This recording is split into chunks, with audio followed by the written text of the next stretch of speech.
ನೀನು ಹೋದೆ ಅಂತ ಇಲ್ಲಿ ಯಾರು ಕಣ್ಣೀರು ಹಾಕಲ್ಲ, ಹೋಗಬೇಡ ಅಂತಾನೂ ನಿನ್ನನ್ನು ತಡೆಯಲ್ಲ.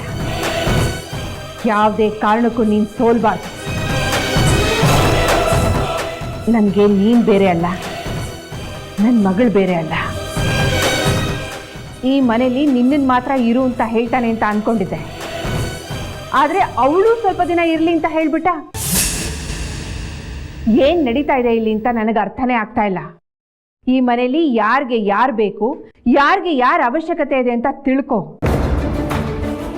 ಹೋಗಿ ಕೇಳಿ ವಿಕ್ರಮ್ನ, ಮಧುರ ಸ್ವಲ್ಪ ದಿನ ಆದರೂ ಈ ಮನೇಲಿ ಯಾಕೆ ಇರಬೇಕು ಅಂತ ತಿಳ್ಕೊ. ಅದು ದೋಷ ಹೊತ್ಕೊಂಡಿರೋ ಮಧುರನ ಈ ಮನೇಲಿ ಇನ್ನೂ ಸ್ವಲ್ಪ ದಿನ ಯಾಕೆ ಇಟ್ಕೋತಾ ಇದ್ದಾನೆ ಅಂತ ತಿಳ್ಕೊ.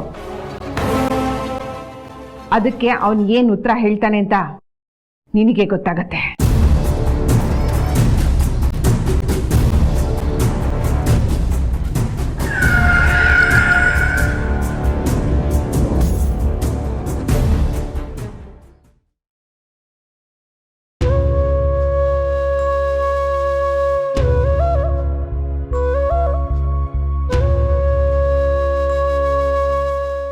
ಯಾಕೆ ಅಳ್ತಾ ಕೂತಿದ್ಯಾ?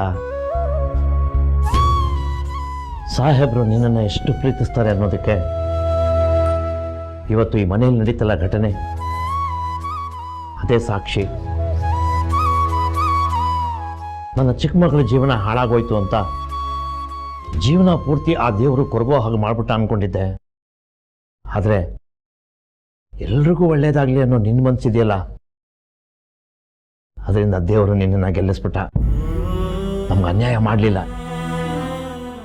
ನೋಡಿದ್ಯಾ ಸಾಹೇಬ್ರನ್ನ ಎಲ್ಲರ ಮುಂದೆ ಕೈ ಮುಗಿದು ಬೇಡ್ಕೊಂಬಿಟ್ಟ, ಅಯ್ಯಪ್ಪ ನೀನು ಮನೆಯಿಂದ ಹೊರಗಡೆ ಹೋಗೋದು ಬೇಡ ಅಂತ. ನನ್ನ ಮಗಳು ತುಂಬ ಅದೃಷ್ಟ ಮಾಡಿದ್ದಾಳೆ ಕಣೆ. ಹಾಗಾದ್ರೆ ನಿನ್ನ ದೊಡ್ಡ ಮಗಳಿಗೆ ಅದೃಷ್ಟ ಮಾಡಿರೋದು ಬೇಡವಪ್ಪ? ನೀನಿಲ್ಲಿದ್ರೆ ಅವಳಿಗೆ ಹೇಗೆ ಅನ್ಯಾಯ ಆಗತ್ತೆ? ಯೋಚನೆ ಮಾಡಿ ನೋಡು ಹೇಗೆ ಅನ್ಯಾಯ ಆಗತ್ತೆ ಅಂತ.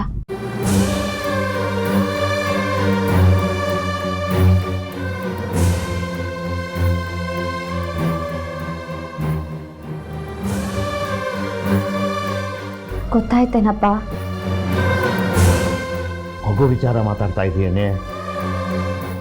ನೋಡೆ, ಯಾರ್ಯಾರ ಹಣೆಯಲ್ಲಿ ಏನೇನು ಬರ್ದಿರುತ್ತೋ ಅಷ್ಟೇ ಆಗೋದು. ಎಷ್ಟು ಪಡ್ಕೊಂಬಂದಿರ್ತೀವೋ ಅಷ್ಟೇ.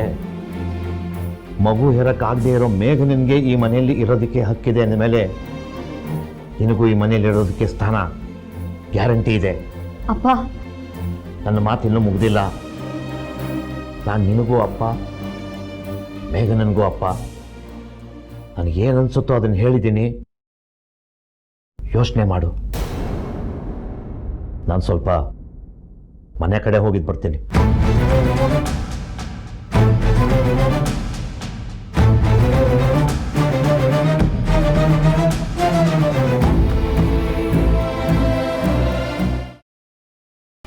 ಗ್ರೀನ್ ರೈಸ್ ಮಾಡುವ ವಿಧಾನ: ಮಿಕ್ಸಿ ಜಾರ್ಗೆ ಕೊತ್ತಂಬರಿ ಸೊಪ್ಪು, ಹಸಿ ಮೆಣಸಿನಕಾಯಿ, ಬೆಳ್ಳುಳ್ಳಿ, ಶುಂಠಿ, ಪಲಾವ್ ಎಲೆ, ಕಾಳುಮೆಣಸು, ಜೀರಿಗೆ, ಲವಂಗ, ಚಕ್ಕೆ, ಅನಾನಸು, ನೀರು ಹಾಕಿ ರುಬ್ಬಿಕೊಳ್ಳಿ.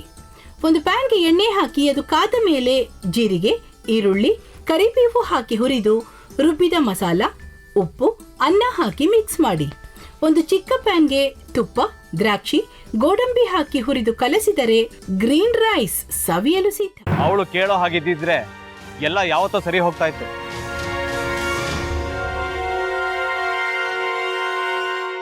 ಅದಕ್ಕೆ ನೀವಾದ್ರೂ ಏನು?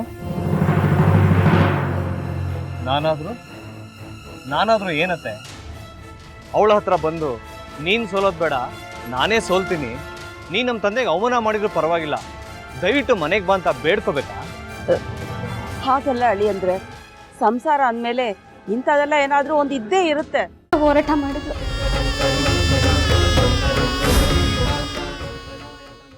ಮಧುವಂತೆ ಯಾಕಂದ್ರೆ ನ್ಯಾಯ ಸಿಗುವವರೆಗೂ ನನ್ನ ಮದ್ವೆನೇ ಮಾಡ್ಕೊಳ್ಳಲ್ಲ ಅಂತ ಪಣ ತೊಟ್ಟು ಕೂತಿದ್ಲು. ನಿನ್ನ ಪ್ರಾಣನೇ ಇಟ್ಕೊಂಡಿದ್ಲು ಕಣೆ ಅಕ್ಕ.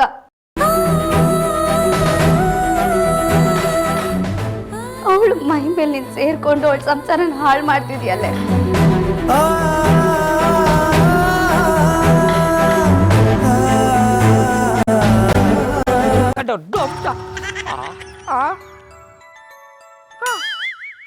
ಇದ್ಯಾವುದಪ್ಪ ಹೊಸ ನಂಬರಿಂದ ಫೋನ್ ಬರ್ತದೆ. ಆ ಫೋಟೋ ತಗೊಂಡವೇನಾದ್ರು ಬೇರೆ ನಂಬರಿಂದ ಮಾಡಿರ್ಬೋದಾ? ತೊಂದರೆ ಇಲ್ಲ, ಎತ್ತು ಬಿಡು. ಹಲೋ, ಏಯ್ ಪಟ್ಟಾಪಟ್ಟಿ ಚಡ್ಡಿ ಬನಿಯನ್, ಏನೋ ಮಾಡ್ತಾ ಇದ್ಯಾ? ಶಿವನೇ ಶಂಭುಲಿಂಗ, ನಿನ್ ಜೊತೆಗೆ ಮಾತಾಡ್ದವನೇಲಪ್ಪ. ಅಲ್ಲ ಶಿವ, ಯಾಕೆ ಹಿಂಗ್ ಫೋನ್ ಮಾಡಿ ನಂಗೆ ಜಂತುಳ ಬಿಡ್ತಾ ಇದೆ? ಏಯ್ ವಾಯ್ಸ್